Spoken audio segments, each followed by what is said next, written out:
the beautiful dawn is on its way. Sleep well, my sister. Sleep well, my brother. There are still stars in the sky. Sleep well, my daughter.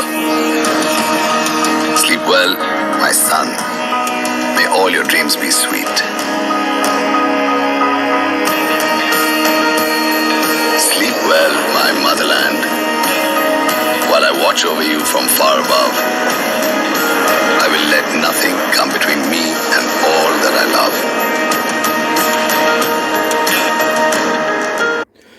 दोस्तों, अगर आपके अंदर ये ऐसे हिम्मत और जज्बात हैं और आप देश की सेवा करने की इच्छा रखते हैं तो बात करेंगे आज ऐसे ही मौके के बारे में जो एयरफोर्स के अंदर निकल के सामने आई है। स्वागत है आपका एग्जाम मंथन में। दोस्तों, अगर आपने इस चैनल को सब्सक्राइब नहीं किया है तो आज ही सब्सक्राइब कर लीजिए। आज हम लोग डिस्कस करेंगे एफकैट के बारे में, जिसके तहत आप एयरफोर्स के अंदर एंट्री ले सकते हैं। दोस्तों, ये जो एफकैट का एग्जाम होता है वो साल में 2 बार कंडक्ट किया जाता है। इसका जो फर्स्ट एफकैट 1 था वो ऑलरेडी सक्सेसफुली कंडक्ट हो चुका है। उसमें अभी लोगों की अब हम लोग बात करेंगे एफकैट 2 के बारे में। एफकैट 2 की जो वैकेंसीज आई है इसमें करीब 300 प्लस वैकेंसीज आई हैं। ये जो वैकेंसीज आई है वो हमारी एफकैट एंट्री में आई हैं, एनसीसी स्पेशल एंट्री में आई है और मेट्रोलॉजिकल एंट्री में आई है। एफकैट एंट्री के तहत फ्लाइंग में 96 है, ग्राउंड ड्यूटी में टेक्निकल में हमारी 137 और साथ में हमारी 39 आई हैं। ग्राउंड ड्यूटी हम लोग देखेंगे यहाँ पे 73 वैकेंसीज आई हैं। टोटल अगर आप काउंट करेंगे 96, 137, 73 मिला के 300 प्लस वैकेंसीज आई हैं। एनसीसी जो स्पेशल एंट्री है यहाँ पे करीब जो फ्लाइंग में 10% रिजर्व करी गई हैं। अब मेट्रोलॉजिकल एंट्री के तहत 28 सीट आई हैं। और सबसे इंपॉर्टेंट बात कोई भी एग्जाम में दोस्तों होता है उसका लास्ट डेट कब है। तो इस एग्जाम का लास्ट डेट है हमारा 30 जून या और उसकी जो है एप्लीकेशन जो हमारी फॉर्म भरने का जो डेट था वो कल से ही चालू हुआ है, मतलब 1 तारीख से चालू हुआ है। तो इसलिए आप बिल्कुल अभी जा करके भर दीजिए, तभी आपको आपके मनपसंद सेंटर, घर के पास का सेंटर आपको मिल सकता है। दोस्तों, हमारा जो है एयरफोर्स कॉमन एडमिशन टेस्ट है, इसके अंदर एज लिमिट क्या है इसके बारे में हम लोग अभी बात करेंगे। इसके अंदर जो एज लिमिट है हमारी 20 से 24 साल है फ्लाइंग ब्रांच और एनसीसी स्पेशल एंट्री में। और अगर हम लोग देखेंगे ग्राउंड ड्यूटी के में तो उसमें जो हमारी एज लिमिट है मात्र 20 से 26 साल। और चूंकि ये विंडो काफ़ी कम होता है इसलिए ऐसे मौके सभी को मिल नहीं पाते हैं। अगर आपके अंदर सारे क्वालिफिकेशन हैं तो आप बिल्कुल इस एग्ज़ाम को भरिए और देश की सेवा बिल्कुल जाके आप कर सकते हैं। अगर बात करते हैं इसमें क्या क्या क्वालिफिकेशन है तो क्वालिफिकेशन हमारी जो है एफकैट एंट्री फ्लाइंग ब्रांच में ये हमारे इसके अंदर मांगा गया है ग्रेजुएशन होना चाहिए, जिसमें कि 3 साल का ग्रेजुएशन होना चाहिए। साथ अगर आपने लेकिन बीटेक किया है तो उसमें हमारे में 60% मार्क्स होना चाहिए, ग्रेजुएशन में भी 60% मार्क्स होना चाहिए। अगर आपने associate membership of institution of engineer से अगर आपने डिग्री ली है तो वहाँ पे आपको सेक्शन AB में क्लियर होना चाहिए। एरोनॉटिकल सोसाइटी ऑफ इंडिया से में अगर आपने वहाँ से पास किया है तो वहाँ पे करीब 60% ऑफ मार्क्स या उससे इक्विवेलेंट होना चाहिए। अब हम लोग देखेंगे AFCAT entry ground duty technical branch के बारे में। तो यहाँ पे इनकी जो बेसिक रिक्वायरमेंट है वो 10+2 होनी चाहिए, फिजिक्स और मैथ से होना ही चाहिए, मतलब साइंस ब्रांच से इन्होंने प्रेफरेंस दिया है। और साथ में बीटेक होना चाहिए 4 साल का या फिर पोस्ट ग्रेजुएट भी हो सकता है हमारे उसके बाद का। एफकैट एंट्री में अगर हम बात करेंगे ground duty non technical branches की तो इसमें जो है इन्होंने एडमिनिस्ट्रेशन और लॉजिस्टिक्स के लिए कोई भी डिग्री मांगा है। मतलब अगर आप आर्ट्स बैकग्राउंड से भी हैं तो आप इसमें अप्लाई कर सकते हैं, लेकिन तब आपके लिए सीट और वैकेंसीज काफ़ी कम हो जाएंगी। अगर आप यहाँ पे अकाउंट्स में हैं तो यहाँ पे आप अकाउंट्स में अगर आप अगर आपने बीकॉम कर रखा है तो वहाँ पे आपको अकाउंट्स की जानकारी होगी, तो इसमें भी आपके लिए कुछ वैकेंसीज खुल जाती हैं अकाउंट्स के लिए। अगर आपने MBA कर रखा है या MCA कर रखा है तो तब भी आपके लिए ये एडमिनिस्ट्रेशन और लॉजिस्टिक्स वाली जो है वैकेंसीज ओपन हो जाती हैं। दोस्तों, जहाँ तक की बात एनसीसी स्पेशल एंट्री की तो यहाँ पे भी इनकी जो रिक्वायरमेंट है वो 10+2 में फिजिक्स और मैथ्स होनी चाहिए।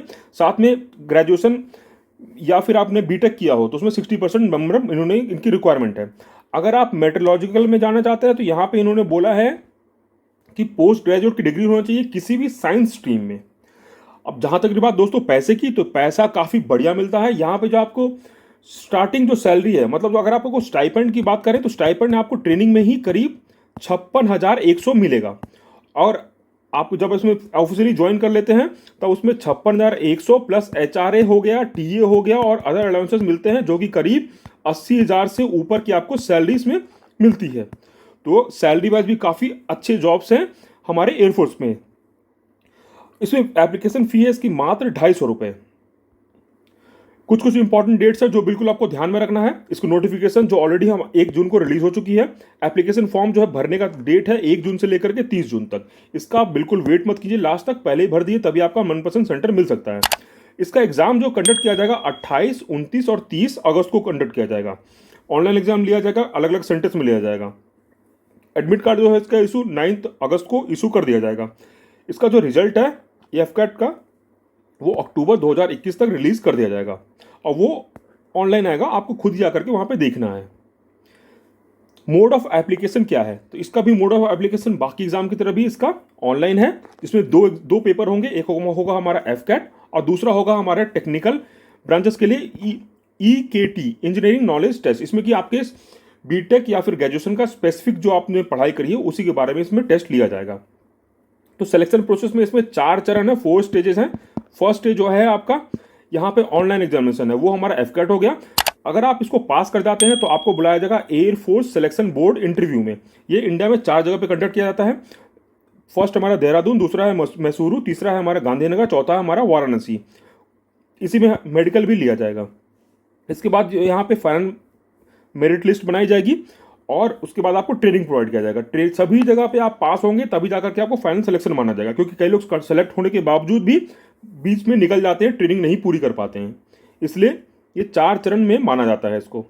और इसकी ऑफिशियल वेबसाइट है, यहाँ पे देख सकते हैं careerindianairforce.cdac.in, fcat.cdac.in। इसके बारे में हम आपको दिखाएंगे वहाँ पे आपको कहाँ पे जाके फॉर्म भरना है। दोस्तों ये जो है ऑफिशियल एडवर्टीजमेंट था हमारे इंडियन एयरफोर्स का। तो आप यहाँ पे देख सकते हैं इसमें जो वैकेंसीज है ये अब कैसे कैसे वैकेंसीज है जिसके बारे में हमने डिस्कस किया, यहाँ पे इन्होंने उसी बारे में बताया है। यहाँ पे जो टाइप ऑफ कमीशन है वहाँ पे PC बता दिया है, for man SSC permanent. PC का फुल फॉर्म है परमानेंट कमीशन। और यहाँ पे अगर आप देखेंगे नीचे जो एज के हमने बारे में ऑलरेडी डिस्कस किया वो यहाँ पे ये रहा 20 से 24 साल हमारा फ्लाइंग में इनकी रिक्वायरमेंट है, और ग्राउंड ड्यूटी के लिए यहाँ पे 20 से 26 साल। और आप यहाँ पे नोटिफिकेशन यहाँ कैरियर इंडियन एयरफोर्स पर जाकर के भी आप डाउनलोड कर सकते हैं। और आप सैलरी की बात रही तो सैलरी काफ़ी हैंडसम सैलरी है, 56,100 से लेकर के यहाँ पे चालू होती है। लेवल 10 है और MSP इसकी 15,500 है।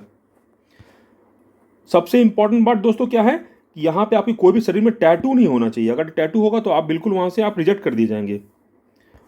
और फिजिकली आपको फिट होना है। फिजिकली फिट होने के लिए आपको यहाँ पे कुछ कुछ बेसिक रिक्वायरमेंट्स है, वो आप बिल्कुल ध्यान में रखिएगा और उसके आप बिल्कुल प्रैक्टिस करिएगा। अदरवाइज आप फिजिकल टेस्ट आप पास नहीं कर सकते हैं और बिना उसके आपका सिलेक्शन नहीं होगा। तो यहाँ पे देखिए इनकी जो रिक्वायरमेंट है SSB के लिए, उसमें बोला गया है क्या कि आपको 1.6 किलोमीटर मैन के लिए 10 मिनट के अंदर पूरा करना है वह, और साथ में 10 पुशअप्स और 3 चिनअप्स भी होने चाहिए।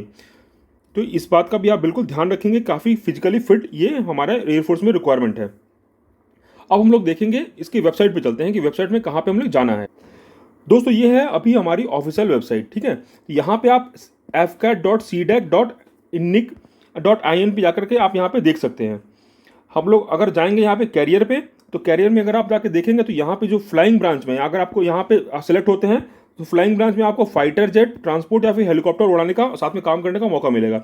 ग्राउंड ड्यूटी में आपको मैकेनिकल और इलेक्ट्रॉनिक्स में आपको मौका मिलेगा, और ग्राउंड ड्यूटी नॉन टेक में आपको administration, accounts, logistic, education, metrological में आपको मौका मिलेगा। और आपको फॉर्म कहाँ पे भरना है, फॉर्म भरने के लिए आपको जाना है fcat.cdac.in, fcatrec.signup पे जाना है। यहाँ पे जाके आपको साइनअप करना है, आप पूरी तरीके से फॉर्म फिल करना है। तो दोस्तों आशा करते हैं ये जानकारी बिल्कुल आपको अच्छी लगी होगी। चलिए फिर मिलते हैं नेक्स्ट जानकारी के साथ नेक्स्ट वीडियो में। धन्यवाद।